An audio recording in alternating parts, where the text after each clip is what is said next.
Typing को लेकर मैंने वीडियो पहले बनाया था और बहुत अच्छा वीडियो बनाया था। मैंने पूरा चीज़ समझाया था कि आपको कौन सा टाइपिंग ऑप्शन चूज करना चाहिए। बिहार बेल्टोन डाटा एंट्री ऑपरेटर का जो है वो वैकेंसी स्टार्ट है, उसमें फॉर्म फिलअप हो रहे हैं और बहुत बड़ी मात्रा में फॉर्म फिलअप हो रहे हैं। फॉर्म फिलअप करते समय आपके सामने समस्या आ रही है। जब आप टाइपिंग ऑप्शन में जाते हैं तो आपसे पूछा जा रहा है कि आप इंग्लिश चूज कीजिए या फिर हिंदी, या फिर दोनों, इंग्लिश और हिंदी दोनों चूज कीजिए। ऐसे में बहुत सारे अभ्यर्थी जो है वो कंफ्यूज हो जा रहे हैं कि वो चूज क्या करें, केवल हिंदी चूज करें, केवल इंग्लिश चूज करें, या इंग्लिश हिंदी दोनों चूज करें, या तीनों का रोल एग्जाम में क्या होने वाला है। ये आपके मन में संशय जरूर है।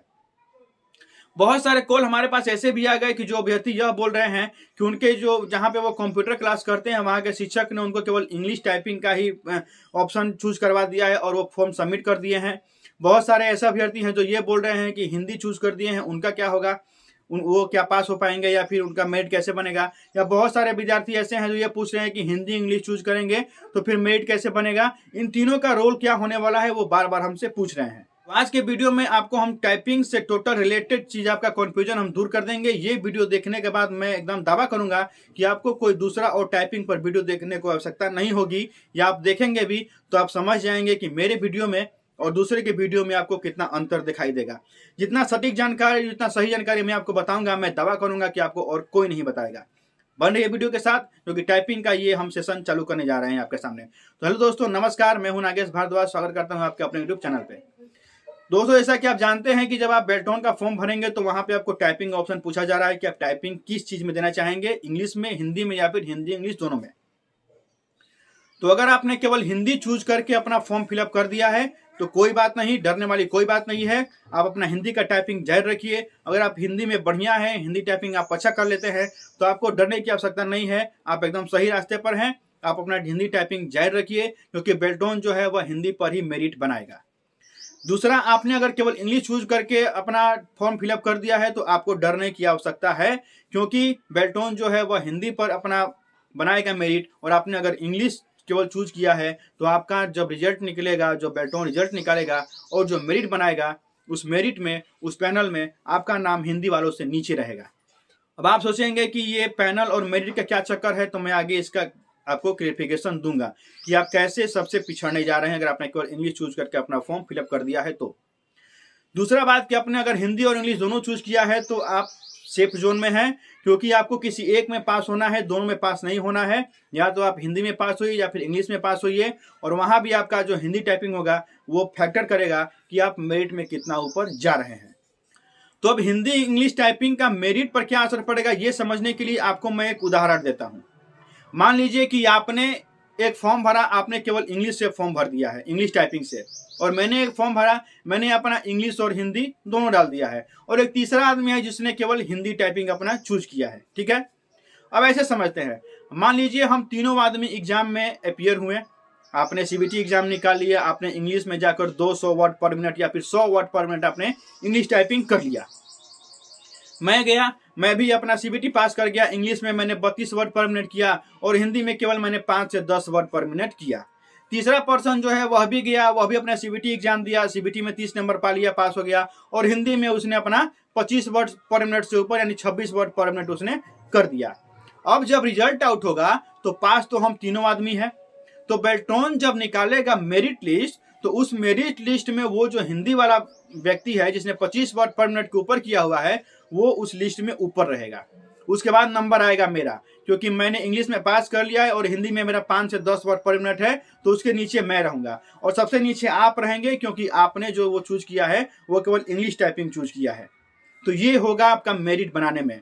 अब बात आएगा कि पैनल। अब आप पूछेंगे कि ये पैनल जो बन रहा है कि हिंदी वाले के नीचे फिर मैं, फिर मेरे नीचे इंग्लिश वाला, तो इसका ज्वाइनिंग पे क्या असर पड़ेगा। ज्वाइनिंग सबका होने वाला है, तो कोई भी ऊपर नीचे हो उससे क्या फर्क पड़ने वाला है। तो ये भी बात आपको समझने वाली है, और मैं दावा करूंगा कि ये चीज आपको और किसी यूट्यूब चैनल पर आपको नहीं समझाया जाएगा। तो आप फैसला खुद कर सकते हैं कि कौन आपको जानकारी अच्छे दे रहा है और कौन नहीं दे रहा है। और अगर मेरी जानकारी आपको अच्छी लगे, आपको विश्वास हो अगर मेरी जानकारी पे, तो वीडियो को लाइक जरूर कीजिएगा और चैनल को सब्सक्राइब कीजिएगा और अपने दोस्तों के साथ शेयर जरूर कीजिएगा।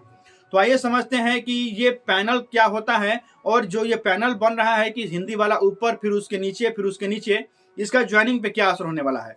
तो आपको मैं एक बात बता दूं कि जितने लोग एक बार में बेल्टोन का एग्जाम पास करेंगे वो सारे का ज्वाइनिंग एक बार में नहीं होता है, क्योंकि आपने देखा होगा कि बेल्ट्रॉन के नोटिफिकेशन में आपको कहीं भी रिक्ति नहीं दिखाई दिया होगा कि कितने रिक्त पदों पर यह वैकेंसी होने वाली है, ये आपको कहीं नहीं दिखाई देगा। तो होता क्या है कि मान लीजिए कि बेल्ट्रॉन में अगर 2 लाख फॉर्म गिरे, 2 लाख फॉर्म में 1 लाख लड़कों ने अपना सीबीटी पास कर लिया, 30 नंबर ला दिया, उसके बाद जो है टाइपिंग टेस्ट पास कर लिया, यानी कि सीबीटी आपको पास कर लेना है और कोई एक टाइपिंग टेस्ट पास कर लेना है। तो मान लीजिए कि 2 लाख लड़कों में 1 लाख लड़कों ने ये क्राइटेरिया पार कर लिया, तो बेल्ट्रॉन उन 1 लाख लड़कों का पैनल बनाएगा। अब उस 1 लाख में जिसने सबसे बढ़िया हिंदी किया हुआ है वो ऊपर रहेगा, फिर जिसने अपना हिंदी और इंग्लिश दोनों में अच्छा किया है वो उसके नीचे रहेगा, फिर उसके नीचे रहेगा जो केवल इंग्लिश वाला है वो रहेगा। तो वैसे वो पैनल बनाएगा। अब ज्वाइनिंग कैसे होता है ये समझ लीजिए। अब जब बेल्ट्रॉन उन सारों लड़कों का 1 लाख का पैनल बना देगा, तो अब यहाँ पे एक चीज समझ जाइए कि जितने लड़के पास होंगे, क्वालिफाई होंगे, सबका पैनल बनेगा, भले ही वो 1 लाख हो 2 लाख हो, सबका पैनल बनेगा और सबको ज्वाइनिंग मिलेगा। कब मिलेगा ये भी समझ लीजिए। अब होता क्या है कि बेल्ट्रॉन ने अपना पैनल बना लिया, तो अब बिहार में लगभग 30 से 40 सरकारी विभाग हैं जो कि बेल्ट्रॉन के पास अधियाचना भेजेंगे। अधियाचना मतलब कि जिस विभाग में अगर कंप्यूटर ऑपरेटर की कमी होगी तो वो बेल्ट्रॉन के पास अधियाचना भेजेंगे कि मेरे विभाग में इतने लड़कों की आवश्यकता है, कंप्यूटर ऑपरेटर की आवश्यकता है, मुझे इतना कंप्यूटर ऑपरेटर दिया जाए। तो बेल्ट्रॉन वही पैनल से जो हिंदी से पैनल बनाया होगा वो उतना लड़का उठाएगा और उस विभाग को दे देगा। इसको ऐसे समझिए कि बिहार में बहुत सारे ब्लॉक हैं, मान लीजिए ब्लॉक में कंप्यूटर ऑपरेटर की आवश्यकता है, तो बिहार के सारे ब्लॉक ने बेल्ट्रॉन के पास अधियाचना भेजा कि मुझे पूरे बिहार में 2000 लड़कों की आवश्यकता है, मुझे 2000 लड़के दीजिए। बेल्ट्रॉन ऊपर से उठाएगा पैनल अपना कि जो हिंदी टाइपिंग है और 100 आरक्षण रोस्टर का पालन करते हुए, जो अब आरक्षण रोस्टर मतलब ये हुआ कि उसमें से कुछ महिलाएं होंगी, कुछ उसमें से पुरुष होंगे, जनरल होंगे, कुछ ओबीसी होगा, कुछ SC ST होंगे, कुछ विकलांग होंगे। तो ऐसे उनका पैनल में से वो उठाएगा 100 लड़कों को, 2000 लड़कों को और दे देगा पूरे ब्लॉक में बिहार के, और वहां पे ज्वाइनिंग करवा देगा। वैसे ही मान लीजिए कि पूरे हॉस्पिटल से अगर गया कि मुझे 1000 लड़के चाहिए पूरे हॉस्पिटल में ऑपरेटर के तौर पे, तो बेल्ट्रॉन फिर वही चीज करेगा। जिनका हिंदी में टाइपिंग अच्छा है उनको उठाएगा, फिर देखेगा कि 100 आरक्षण रोस्टर क्या है, उस आरक्षण रोस्टर के हिसाब से वो 1000 ऑपरेटर जो है वो पूरे हॉस्पिटल में बिहार के भेज देगा। कहने का मतलब है कि आपका ज्वाइनिंग अब किस पे डिपेंडेंट हो गया, तो वो हो गया बिहार के जितने भी विभाग हैं, सरकारी विभाग, वो कितना जल्दी अधियाचना भेजते हैं बेल्ट्रॉन के पास, उस पर आपका डिपेंड करेगा ज्वाइनिंग। ऐसा नहीं है कि सभी 1 लाख लड़कों का ज्वाइनिंग एक ही बार हो जाएगा, जैसे जैसे अधियाचना जाएगा वैसे वैसे आपका ज्वाइनिंग होगा। इस प्रक्रिया में हो सकता है कि 5 से 10 साल भी लग जाए। इसके लिए आपको लड़ाई भी लड़ना होगा, आपको जाना होगा विभागों में, देखना होगा रिक्ति कितनी है, आपको मंगाना होगा, फिर जाकर आपके जिले से DM से मुलाकात करना होगा कि वो बेल्ट्रॉन के पास अधियाचना भेजे, आपका ज्वाइनिंग हो पाए। आपको मेहनत भी करना होगा। ऐसा नहीं है कि बिहार के जो विभाग है वो बहुत जागरूक हैं, आपको नौकरी देने के लिए अधियाचना तुरंत पे तुरंत भेजेंगे, ऐसा नहीं होता है। आपको लड़ना होगा। तो आप ये जान सकते हैं, आप ये देख सकते हैं कि आपका जो हिंदी का मेरिट होगा वो कितना फैक्टर करेगा आपके ज्वाइनिंग में। आप जितना अच्छा हिंदी में टाइपिंग कीजिएगा उतना ऊपर आपका पैनल में नाम रहेगा और उतना जल्दी ही आपका ज्वाइनिंग होगा। जब किसी विभाग से अधियाचना जाएगा बेल्ट्रॉन के पास तो उतना जल्दी आपका ज्वाइनिंग होगा। इसलिए मैं बोल रहा हूँ कि हिंदी इंग्लिश दोनों आप चूज कीजिए। अगर किसी एक में आप टाइपिंग में पास हो जाते हैं और हिंदी आप बेहतर करने का कोशिश कीजिए, अभी 3-4-5 महीना है, आप अच्छा कर लेंगे। आप हिंदी अपना टाइपिंग बनाइए। अगर 5 से 10 वर्ड पर मिनट भी आप 3-4 महीने बना लेते हैं तो आप बहुत सारे लड़कों को पीछे छोड़ सकते हैं जो लड़कों ने केवल इंग्लिश टाइप को चूज किया है।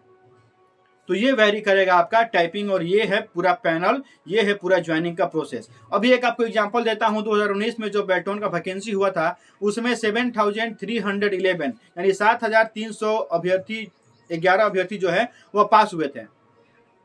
अभी 2024 चल रहा है, यानी 5 साल में सारे के सारे अभ्यर्थियों का अभी तक ज्वाइनिंग नहीं हो पाया है। अभी भी उस पैनल में से लगभग 200 से 300 अभ्यर्थी ऐसे हैं जो मेरिट में है, जो पैनल में है, जो सोच रहे हैं कि मेरा ज्वाइनिंग हो जाए। तो आप सोच सकते हैं कि केवल 7311 अभ्यर्थियों का ज्वाइनिंग करवाने में 5 साल लग गए, तो आपका फिर अगर 1 लाख या 2 लाख का पैनल बनता है तो आपका कितना लेट हो सकता है। अब मैं फिर यहाँ पर क्लियर करूंगा कि मैं आपको भड़का नहीं रहा हूं कि आप ये फॉर्म मत भरिए। आप फॉर्म भरिए, आप अपना एक सीट कंफर्म कीजिए, आज नहीं तो कल आपका पैनल में नाम है तो आपका ज्वाइनिंग जरूर होगा। इसलिए आप एग्जाम दीजिए, अपना एक सीट कंफर्म कीजिए। वैकल्प के रूप में आप दूसरा कुछ तैयारी करते रहिए, लेकिन ये सीट आप एक अपना कंफर्म कर लीजिए। आज नहीं तो 10 साल के बाद आपका ज्वाइनिंग होगा ही होगा, पक्का होगा। तो मेहनत कीजिए। और अगर आपने फॉर्म भर दिया है तो ठीक है, इंग्लिश से भर दिया है तो अभी आप जाकर एडिट कर लीजिए फॉर्म को। एडिट का ऑप्शन नहीं है तो नया फॉर्म भर लीजिए और अपना इंग्लिश हिंदी टाइपिंग दोनों कर लीजिए और हिंदी का अपना टाइपिंग स्टार्ट कीजिए।